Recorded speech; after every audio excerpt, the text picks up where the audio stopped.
ہر قسم کے روحانی جسمانی مسائل اور وظائف کے لیے پیر اقبال قریشی چینل کو سبسکرائب کریں۔ پیر اقبال قریشی۔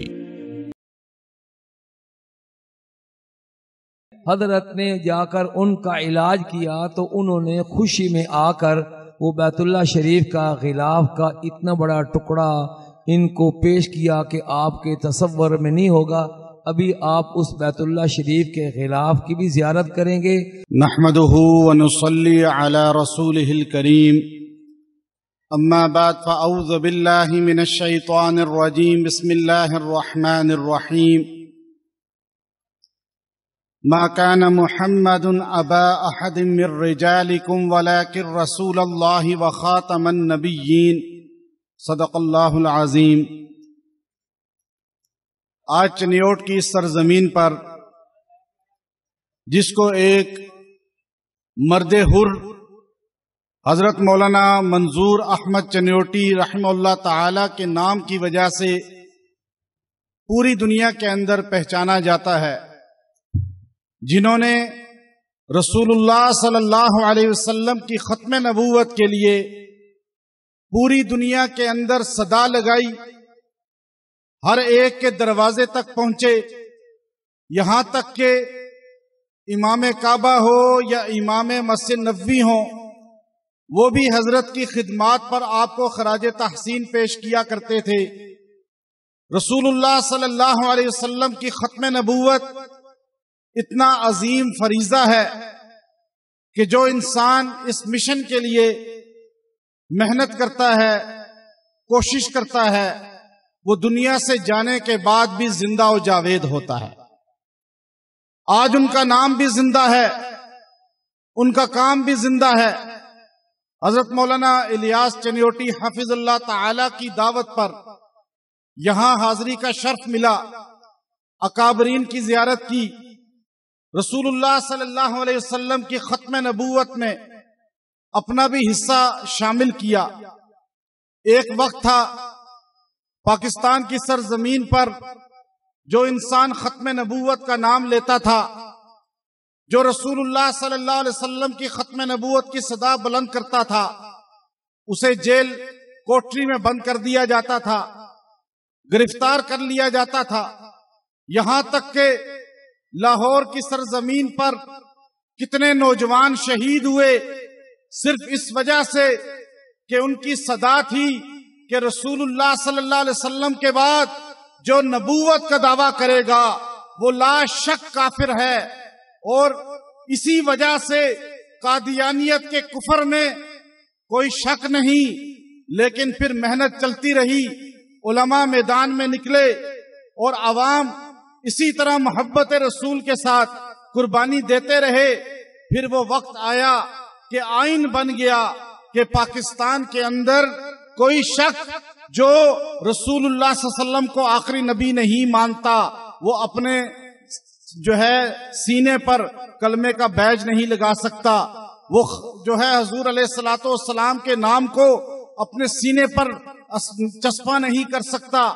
اذان نہیں دے سکتا، مسجد نہیں بنا سکتا، مسجد اپنے عبادت خانے کو مسجد کا نام نہیں دے سکتا۔ یہ صرف قربانی کی وجہ سے ہوا، محنت کی وجہ سے ہوا۔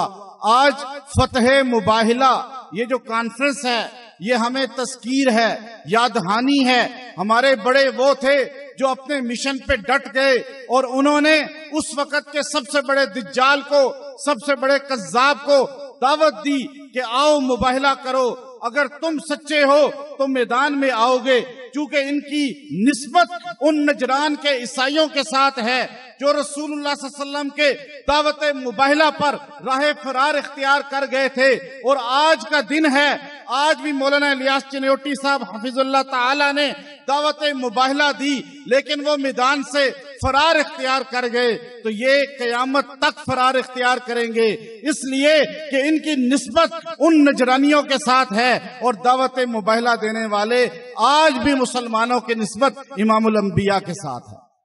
تو ہم انشاءاللہ مولانا الیاس چنیوٹی حفظ اللہ تعالی کے ساتھ شانہ بشانہ انشاءاللہ کھڑے رہیں گے، ہر میدان میں ہماری کوشش، ہماری محنت، ہماری انشاءاللہ جانی مالی تمام توانائی میں حضرت پیر محمد اقبال قریشی صاحب کی خدمت میں حاضر ہوا یہ دعوت فتح مبالغہ کانفرنس دینے کے لیے۔ تو حضرت نے دو خوشخبریاں کہہ لیں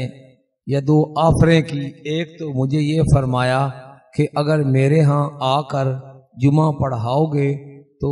تمہیں جو ہے وہ غلاف کعبہ کا ٹکڑا جو ہے وہ عنایت کیا جائے گا۔ تو میں نے بسر چشم اس دعوت کو قبول کیا، انشاءاللہ فرصت نکال کر تو میں حضرت کی خدمت میں حاضر ہوں گا۔ دوسرا، حضرت نے فرمایا یہاں تشریف لائیں گے تو ابھی آپ زیارت کریں گے بیت اللہ شریف۔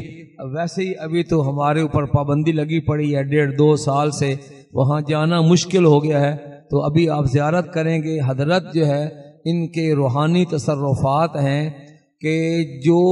قبیلہ شیبی قبیلہ حضرت عثمان بن مظعون رضی اللہ تعالی عنہ جن کے پاس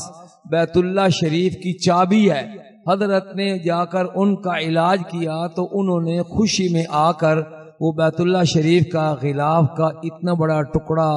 ان کو پیش کیا کہ آپ کے تصور میں نہیں ہوگا۔ ابھی آپ اس بیت اللہ شریف کے غلاف کی بھی زیارت کریں گے،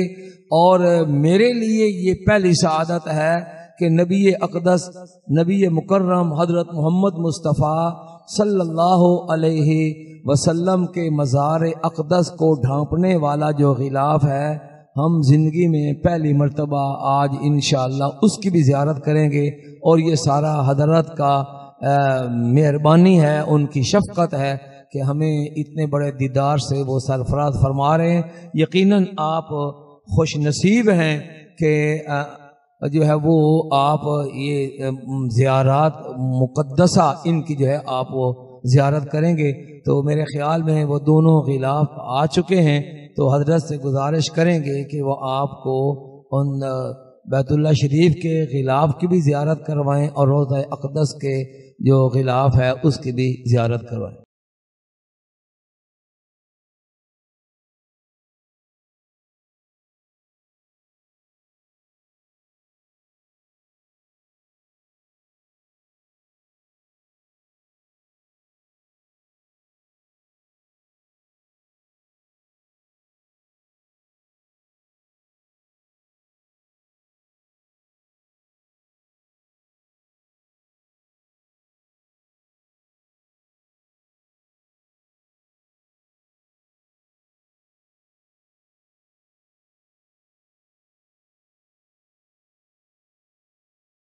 بس دور سے زیارت کریں، بیت اللہ شریف کا غلاف ہے۔ چلو جی زیارت ہو گئی، اب مدینہ شریف کا غلاف۔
مجمع میں